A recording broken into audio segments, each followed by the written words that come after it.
जिले के अध्यक्ष माननीय विवेक जी, मुजफ्फरपुर ग्रामीण के अध्यक्ष हरिमोहन जी, यहाँ उपस्थित प्रदेश के महामंत्री राजेश वर्मा जी, पूर्व मंत्री सुरेश शर्मा जी, रमेश जी, रजनी जी, सभी पत्रकार बंधुओं, 28 अगस्त को मेरे से कुछ प्रश्न प्रशांत किशोर जी ने पूछे थे और मैंने उन पर वकालतन नोटिस किया था।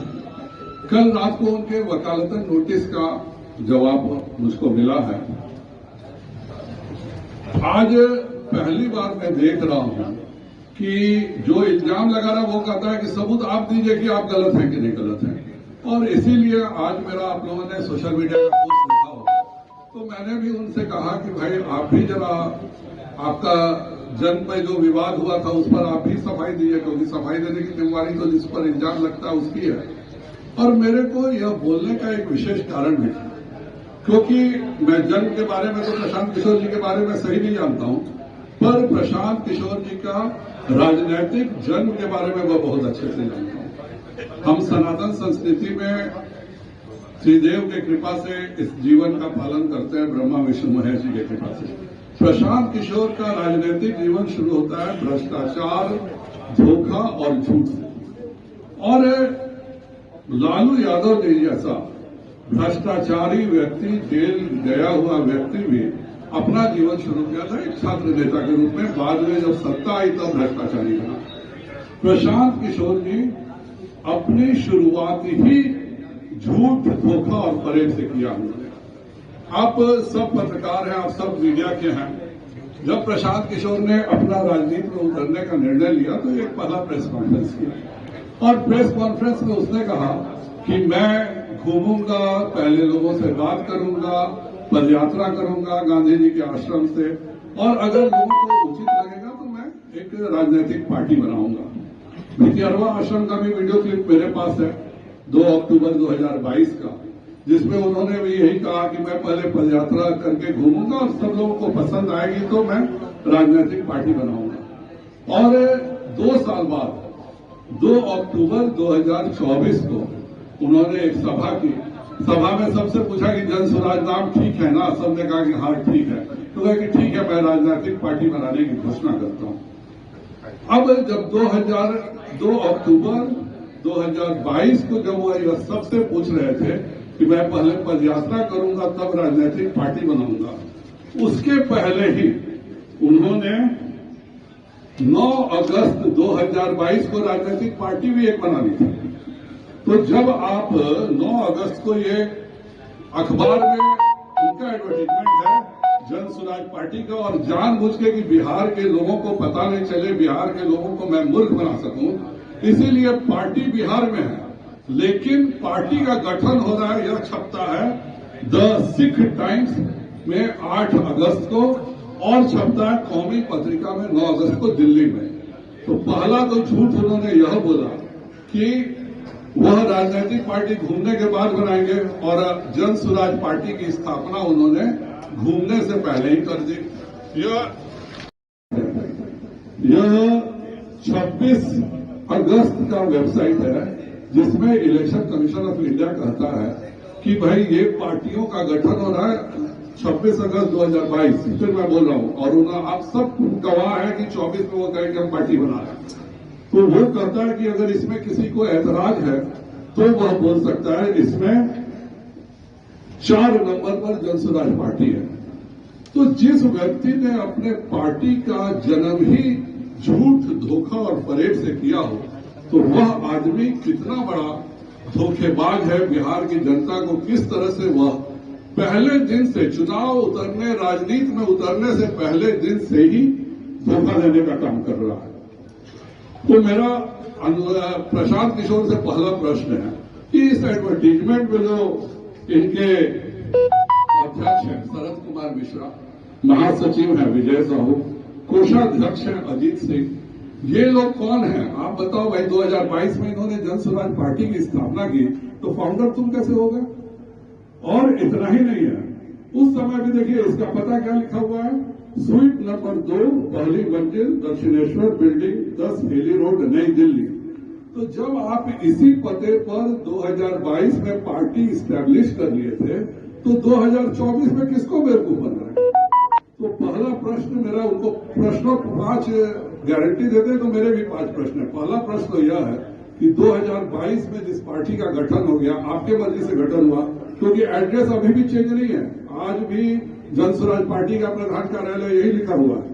और 24 में भी जब लॉन्च हुआ तो यही शरद कुमार मिश्रा, यही विजय साहू, यही अजीत सिंह इसके अध्यक्ष को और महासचिव और कोषाध्यक्ष थे। मैं बिहार की जनता और आप सब मीडिया से पूछना चाहूंगा, क्या आप लोगों ने कभी ये पार्टी का महासचिव सबसे इंपॉर्टेंट पद होता है, किसी ने विजय साहू को देखा है क्या? किसी ने इसके कोषाध्यक्ष अजीत सिंह को देखा है क्या? बल्कि अध्यक्ष शरद कुमार मिश्रा को किसी ने देखा है क्या? तो प्रशांत जी को पहला सबूत तो ये देना। दूसरा, जब जन स्वराज पार्टी के अध्यक्ष शरद कुमार मिश्रा थे तो ये मनोज भारती और उदय सिंह कैसे अध्यक्ष हो गए? हम लोगों सब पार्टी है, कितनी भी छोटी पार्टी हो, सभी का राष्ट्रीय अधिवेशन होता है, प्रदेश अधिवेशन होता है और उसमें फिर चुनाव होता है कि नए अध्यक्ष का।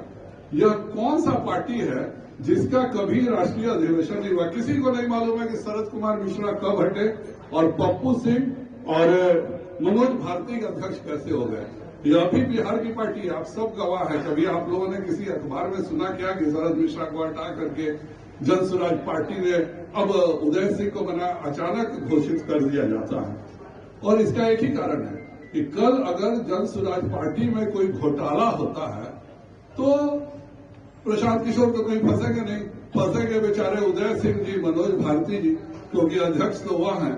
अगर जन स्वराज में पैसे को लेकर कोई भी घोटाला होगा तो जाहिर बात है बेचारे उदय सिंह जी फंसेंगे और मनोज भारती फंसेंगे। ये तो कहेंगे कि मैं कुछ भी नहीं हूं, क्योंकि मैं इसलिए भी कह रहा हूं, प्रशांत किशोर की पहचान ही आईपैक्स है। कोई भी आदमी से पूछिएगा, खुद उन्होंने मेरे को जो जवाब दिया है ये देवेश गिरी के माध्यम से, इसमें कहा है कि वो बहुत बड़े स्ट्रेटजिस्ट है, बहुत सारे राज्यों में वह इलेक्शन एडवाइस का काम करते हैं और इसी में लिखा हुआ कि इनका आईपैक से कोई संबंध नहीं। तो अगर आईपैक से कोई संबंध नहीं है तो इनकी कौन सी कंपनी है भाई?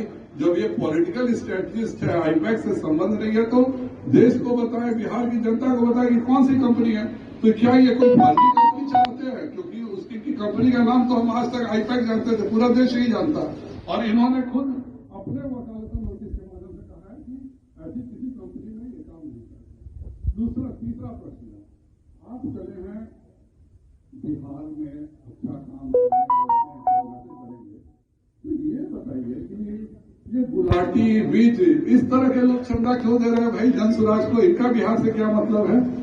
और Joy of giving global foundation है बेंगलोर की, यह महज 50,000 रुपए की बनी हुई पूंजी है, पर यह करोड़ों रुपए इनके कर्मचारियों को दे रहा है। तो ये कौन सा एनजीओ है जो कि करोड़ों रुपया जन स्वराज को फंडिंग कर रहा है? ये Joy of giving global foundation. और इसमें भी मजेदार बात है, इसके डायरेक्टर में एक शरद कुमार मिश्रा भी हैं, जो जन स्वराज के ओरिजिनल अध्यक्ष है, जिनके बारे में आप लोगों ने कभी न देखा है न सुना है। तो ये भी जो पैसे भी दे रहे हैं वो भी शरद कुमार मिश्रा, उदय सिंह, यही लोग उसमें शामिल हैं। तो ये किस नियम के तहत है? हम लोग आज तक यही जानते थे कि कोई एनजीओ किसी राजनीतिक पार्टी को फंडिंग नहीं कर सकता। इन्होंने बोला जन स्वराज अभियान पार्टी 2000 अगस्त में जब आपने जन स्वराज पार्टी बना ली तो ये अभियान कहाँ रहा?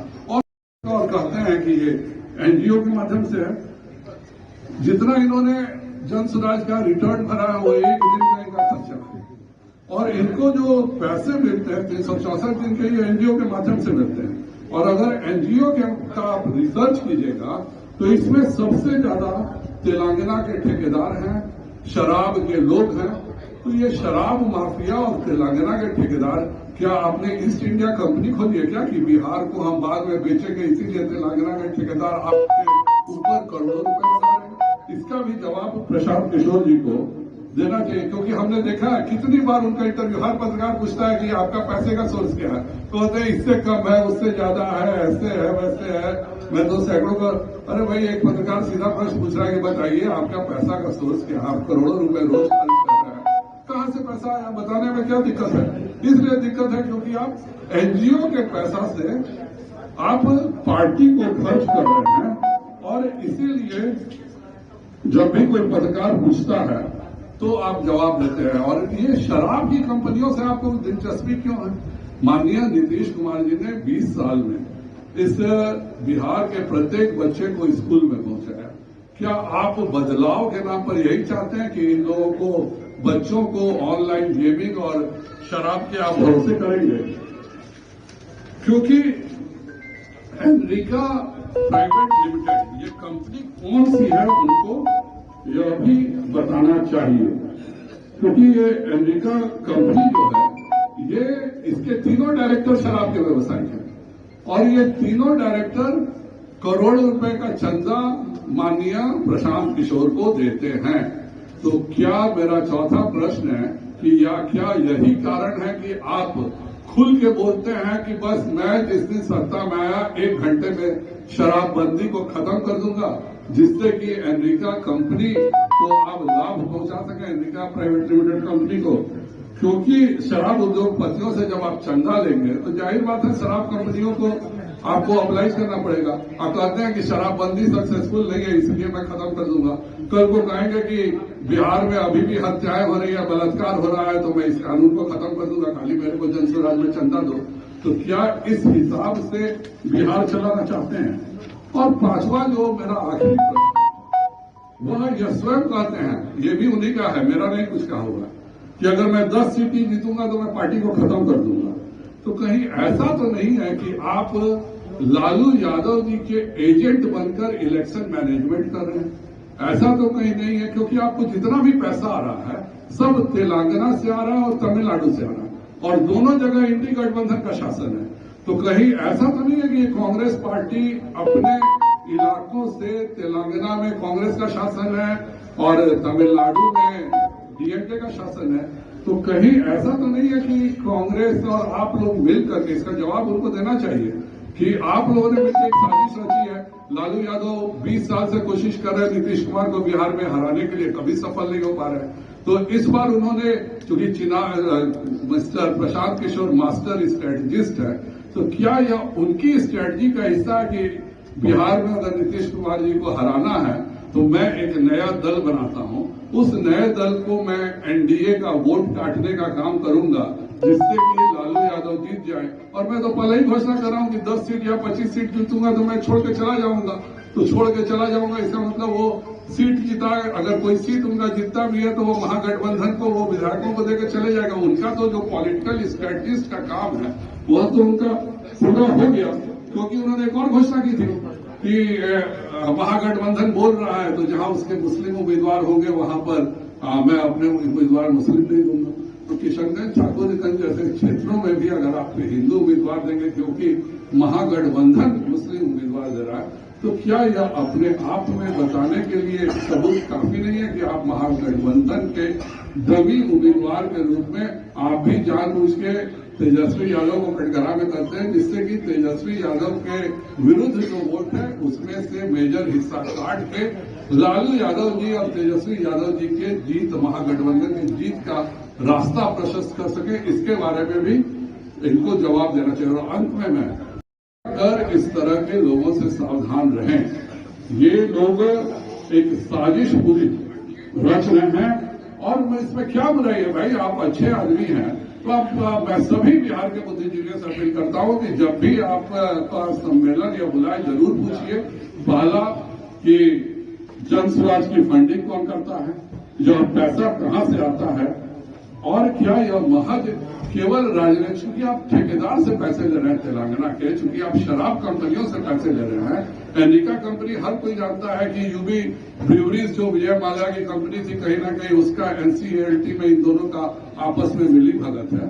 तो क्या आप बिहार को एक ईस्ट इंडिया कंपनी जैसा कि जैसे वो शासन करता था लोगों के पैसे से, क्या आप भी ये चाह रहे हैं कि ठेकेदारों और शराब वालों का पैसा लेकर के बिहार को बर्बाद करने की साजिश का हिस्सा है? मैं बिहार के बुद्धिजीवियों से और बिहार की जनता से कहूंगा, जिसका राजनीतिक जन्म ही धोखा, झूठ और फरेब से हुआ है, उससे सावधान रहें। यह केवल वोट कटवा है।